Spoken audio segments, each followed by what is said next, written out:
mengenai uji kategorik ya, yaitu dengan uji chi-square.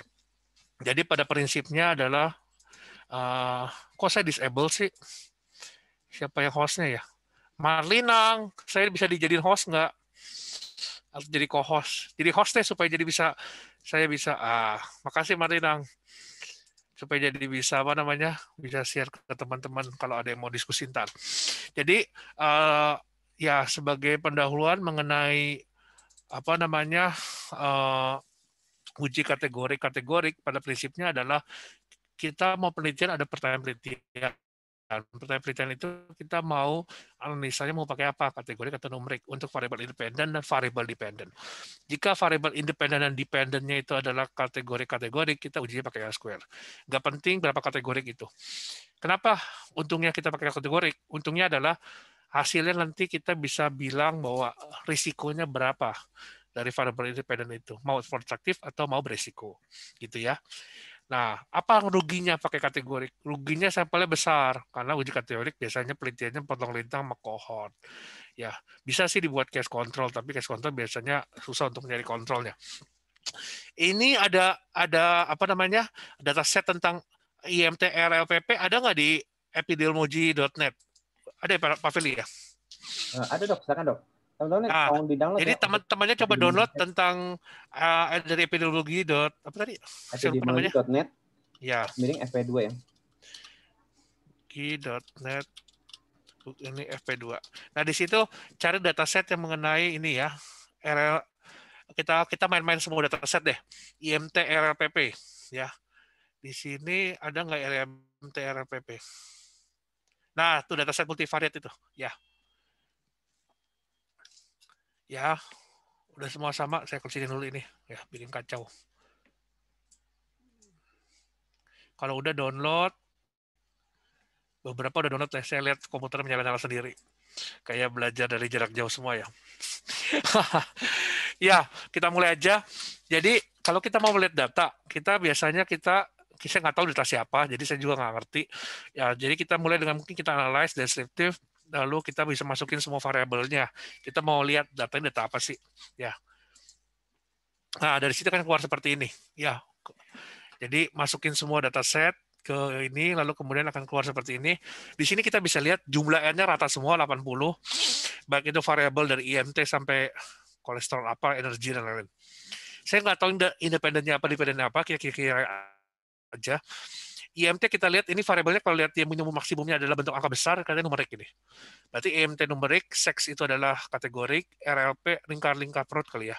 Itu adalah apa namanya, numerik juga 0,72 sampai 1,04 kali ya.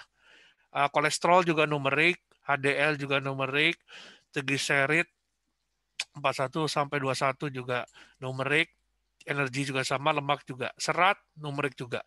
Kelihatannya semua data numerik semua. Nah, sekarang kita main-main bagaimana kita merubah data numerik kategorik. Karena rata-rata penelitian itu kita mencari data, ambil data numerik, benar nggak?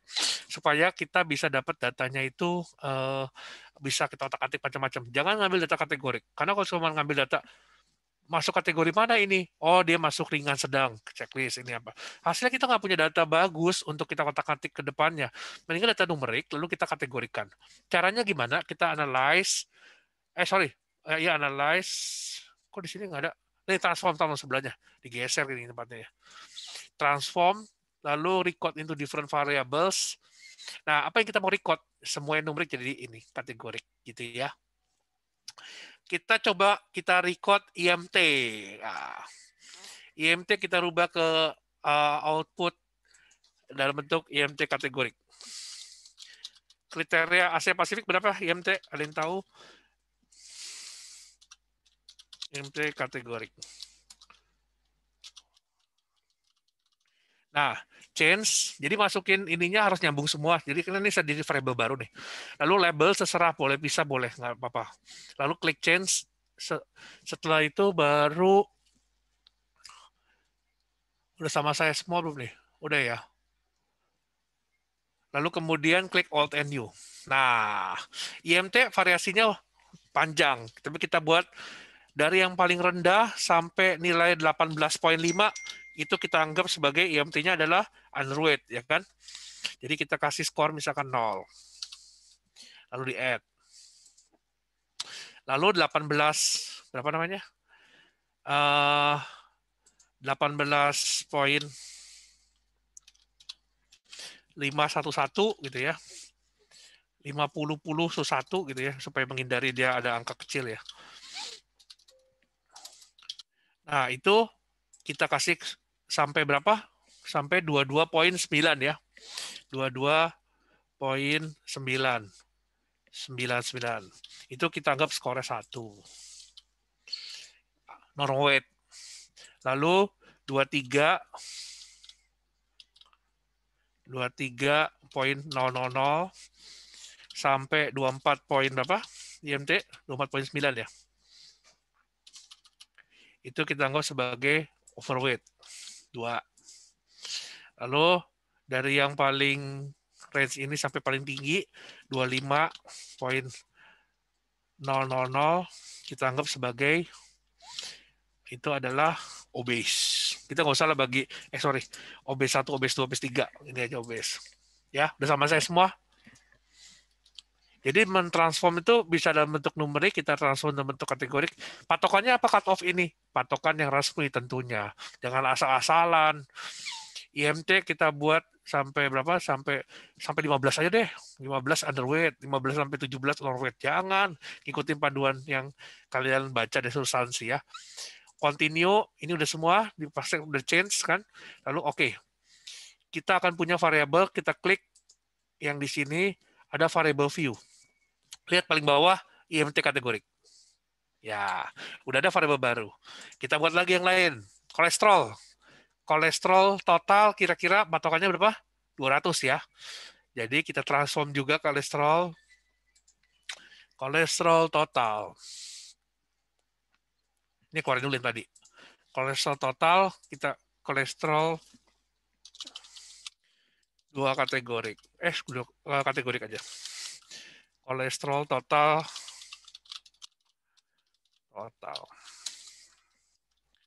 Setelah itu change, old and new. Kita keluarin yang tadi semua, remove, bekas tadi. Semua remove, kita ganti kolesterol patokannya berapa? 200 ya. Jadi dari paling rendah sampai 200 dianggap rendah ya. 200 masuk tinggi nggak sih? Masuk rendah ya? Atau 199 deh. 199. Kita anggap sebagai 0. Ya kan? Lalu kemudian dari 200 sampai paling tinggi itu kita anggap sebagai suatu yang meningkat, kolesterol total meningkat. Oke, continue. Sama seperti tadi, pastikan change. Oke, sudah. Kita punya variabel baru kolesterol, lihat di bawah, kolesterol total. Ya, kita, apalagi yang kita mau kategorikan? HDL beda laki perempuan. Nanti kita mau pakai if, puyeng. Triglycerid dulu aja ya. Triglycerid patokannya berapa triglycerid? 200 juga ya. 250, ada yang bilang 250, ada yang bilang 200. Tapi ini maksimumnya cuma 241 nih. Ya, kita ambil aja 200 lah triglyceridnya. Ya, anggaplah. Lalu transform. Atau 150 ya, 150 deh. Kita buat supaya tengah-tengah 150. Record into different variables. Ini keluarin, triglycerid masukin. TG kategorik. Triglycerida. Change. Masukin, keluarin. Dari yang paling rendah sampai 149.999 kita anggap skornya 0. Lalu kemudian dari 150 itu kita anggap skornya adalah 150 0 lah. Itu kita anggap skornya 1. Altidio, lalu change, oke. Kita punya variabel baru lagi, triglycerid. Ya, apalagi yang kita bisa rubah? Energi kita nggak tahu berapa patokannya, lemak nggak tahu, serat nggak tahu, atas fisik sudah ini pakai IPAK ya dia. Merokok, nah udah kategori stres, ini kayak pakai das ini. Umur umur apa nih 01, dewasa atau enggak kali ya. Nah, kita anggap ini adalah kita variable dependentnya apa nih? Ada ide kita mau buat kayak kelihatannya apa namanya? Lingkar perut ini kali ya. Kita hubungkan ini semua dengan lingkar perut ya. Tapi lingkar perutnya kita anggap patokannya berapa ya? Kita kategorikan ini dalam meter kayaknya nih. 0, patokan kita itu lingkar perut 82 sama 90 ya. Laki perempuan tapi.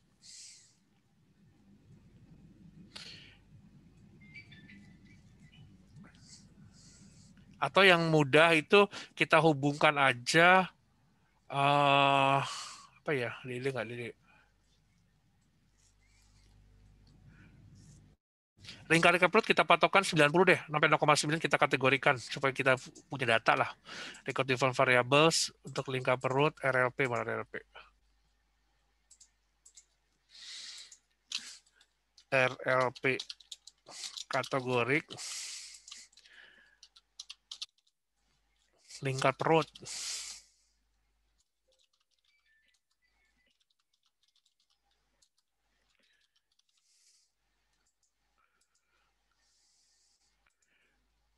Nah, kita keluarin. Tadi patokannya berapa RLP itu? Sampai 0,8 ya. Paling rendah sampai 0,8.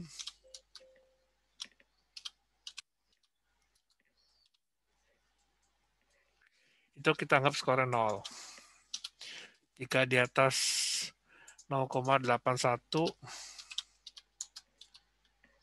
0,01 sampai ke atas kita anggap skor 1. Oke, kita punya variabel kategorik, punya variabel independen, punya variabel dependent ya. Di change. Nah, jadi kita punya variabel baru apa aja? Ini ya. IMT, kolesterol, TG, RLP. Nah, sekarang kita analyze. Biasa analisanya kalau misalkan mau lihat kategori-kategori dengan chi-square, kita pakai cross tabulasi. Analyze, descriptive, cross tabulasi. Sorry. Pencet. Cross tabulasi. Lalu kemudian kita masukkan variabel yang jadi dependent dulu. Lingkar perut kita masukin dependent. Semua variabel yang independen dimasukin ke row. Perokok, umur, IMT, kolesterol, triglycerid.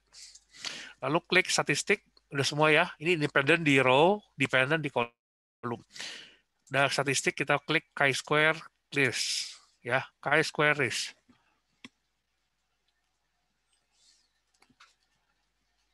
Udah sama saya semua. Nah, lalu kemudian continue, lalu klik cell, kita lihat persennya persen row. Ya. Ya, udah sama saya semua, continue. Udah semua, lalu kemudian kita oke.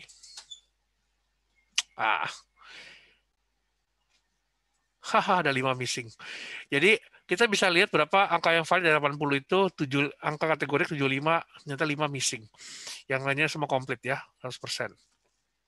Ini adalah data, kita mau menghubungkan variabel independen ini semua ke dependent yang sebelah kanan ini.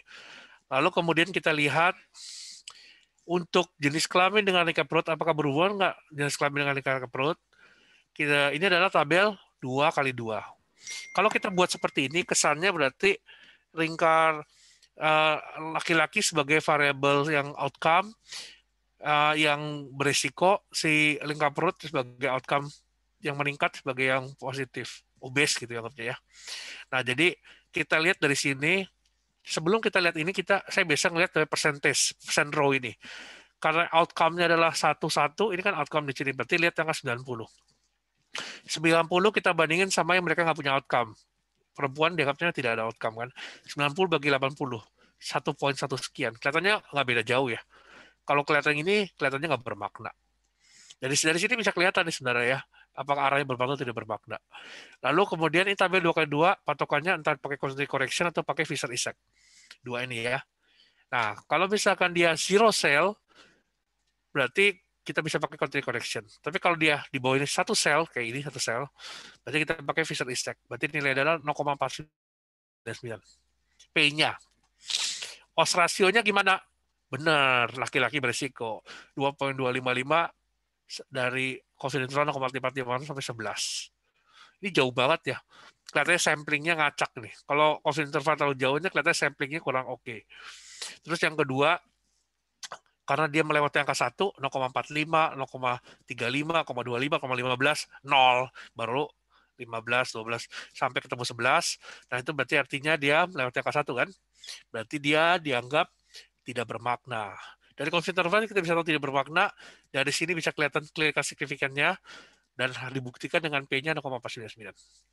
Jelas semua? Nah, itu caranya kita menganalisa suatu tabel dari chi-square. Lalu kita lihat variabel berikutnya merokok. Nah, merokok outcome dengan gemuk. Nah, kita lihat poinnya 92,3% dibagi 80. Mepet-mepet ya masih. Kita lihat berapa sel yang SP kurang 5, ternyata ada 1 sel.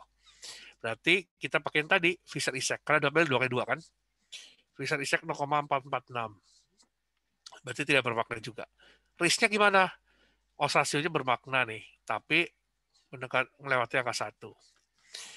Jadi kalau lihat gambar seperti ini, yang kayak tadi juga nih, odds rasio 2.2, ini melewati angka 1.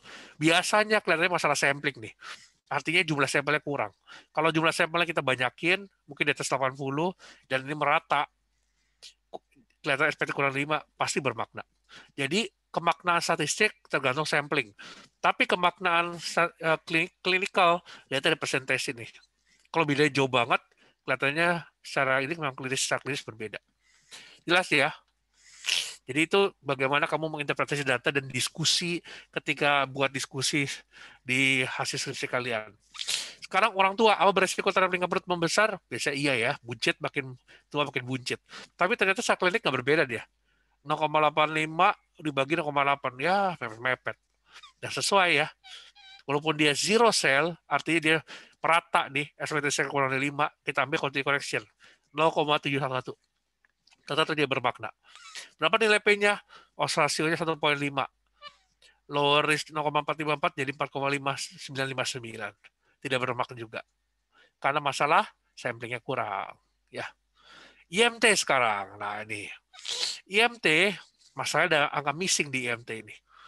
IMT ini berapa kategorik? 4 kategorik. 4 kali 2, 8. Artinya expected 1 sampai 2 itu masih bisa dia. 4 kali 2 kan 8. Berarti 2 sel dia kurang dari 5 masih oke. Tapi dia 3 sel. Artinya tidak bisa tolerir. Nah, kalau misalkan dia lebih dari 2 kali 2, yang kita lihat itu adalah bukan yang continuity correction, bukan Fisher-Isaac, tapi kita lihat adalah Pearson chi-square atau likelihood ratio. Jika expected cell-nya tercapai, yang tadi, kita ambil yang atas. Tapi kalau tidak memenuhi expected cell, ambil yang bawah. Seperti yang ini juga.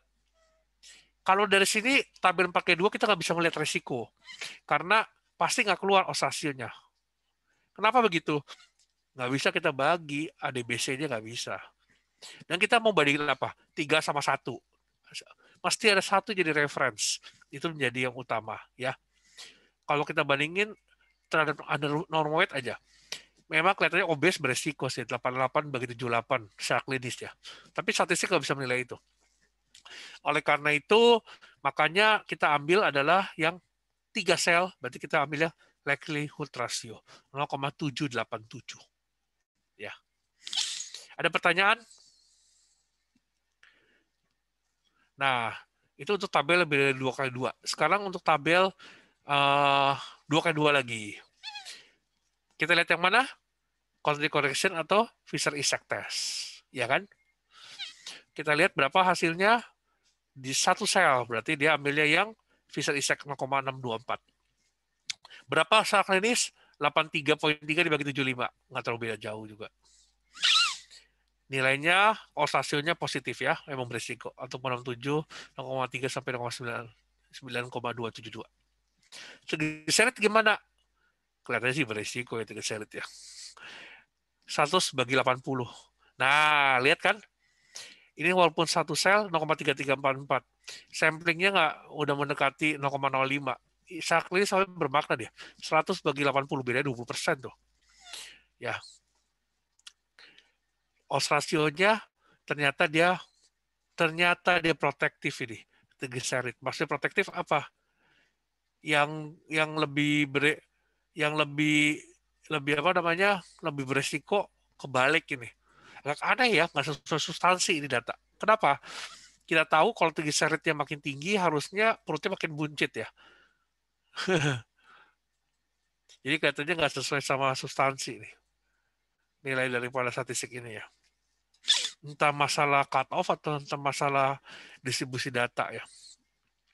Kalau interpretasi seperti itu ya. Ada pertanyaan? Oke, kalau nggak ada pertanyaan, saya coba kita pindah ke data lainnya.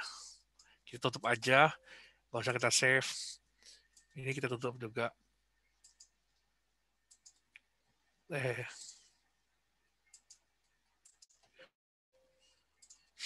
Kita buka data ability.net yang lain.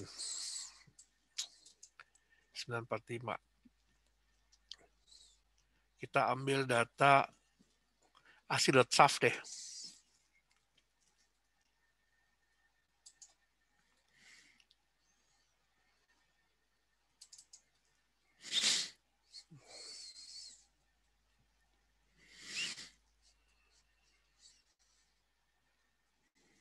Setelah ini yang punya data siap-siap, nanti kamu boleh konsultasi untuk menunjukkan hasil kalau udah dimasukin ke SPSS ya.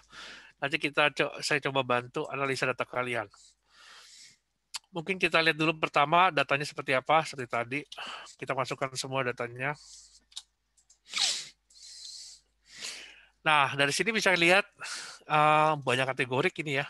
Sosek 3 kategorik, diri kategorik, rokok kategorik, ANC kategorik, identitas kategorik. BBLR juga kategorik.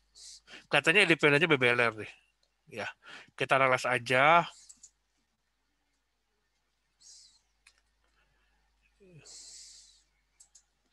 Kita masukkan BBLR dengan masukin semua data yang ini ke sini ya. ANC masuk row seperti tadi, statistiknya chi-square dinyalain, risknya, lalu kemudian selnya row, persen row. Kenapa sih kita pakai persen row, kapan pakai persen kolom? Persen row kita pakai kalau studi desain kita adalah potong lintang sama cohort. Tapi kalau kolom kita pakai kalau case control study. Gitu ya. Oke, sudah. Kita keluar data, ada 102 sampel untuk membandingkan sosek 3, didik, rokok, ANC, dan terus dengan dependent variable adalah BBLR. Dan di sini kita bisa lihat sosek 3, karena ini 3 kali 2, berarti cuma boleh 1 sel, yang SP kurang dari 1, dia 2 sel. Berarti kita ambil yang Leyhoux ratio 0,710. Itu nilai P-nya. Odds ratio nggak keluar karena lebih dari tabel 2 kali 2. Didik sekarang. Didik, saya nggak tahu didiknya angka berapa nih SD, SMP, SMA.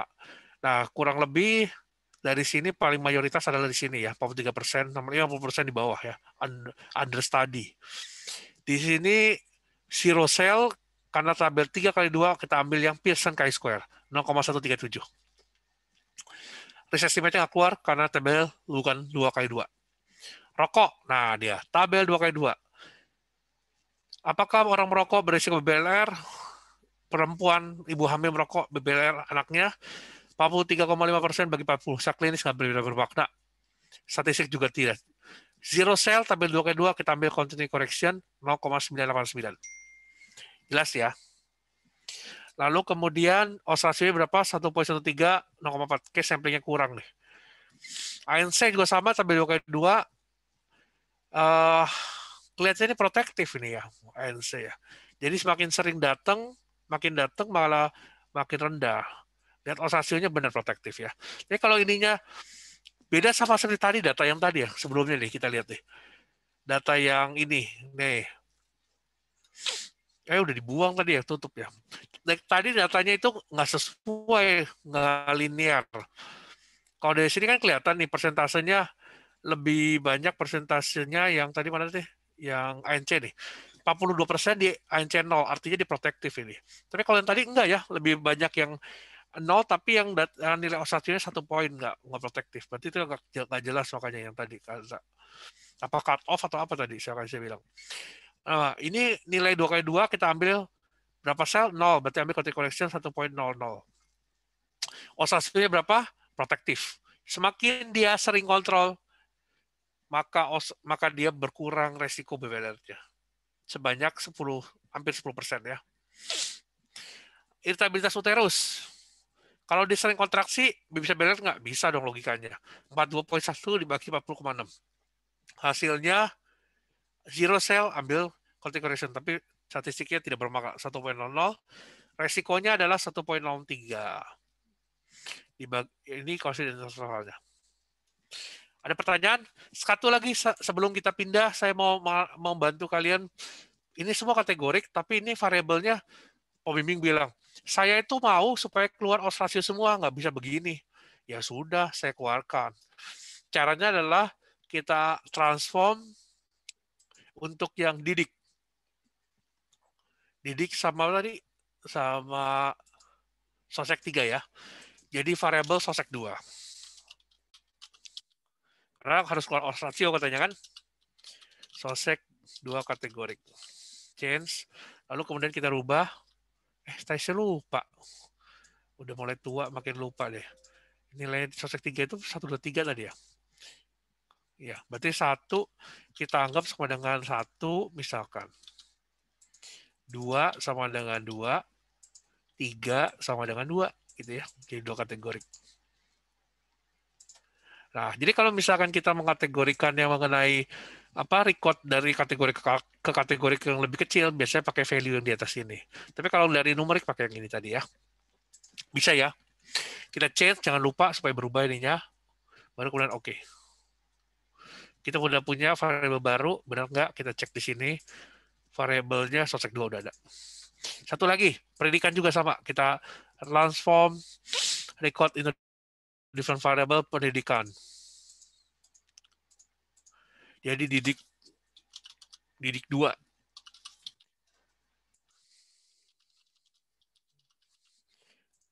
Lalu kemudian ininya kurang lebih sama ya. Tadi oke.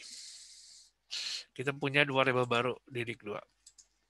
Benar nggak sih tadi itu? Saya lupa, nanti saya salah lagi. Kita cek dulu ya.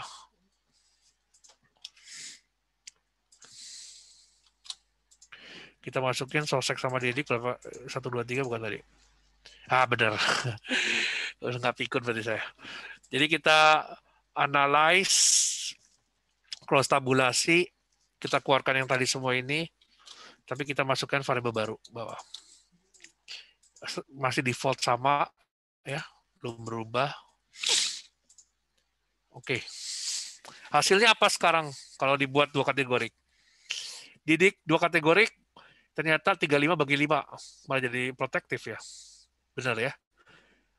Zero cell pakai yang 0,212. 0,212.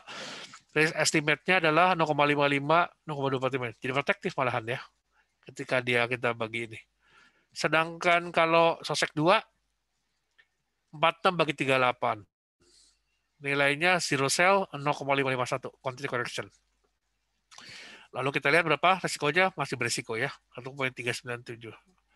Untuk yang kelompok yang sosek ya. Jadi semakin tinggi angka kelompok sosek ini, artinya apa? Saya nggak tahu. Apa dia makin miskin atau makin kaya?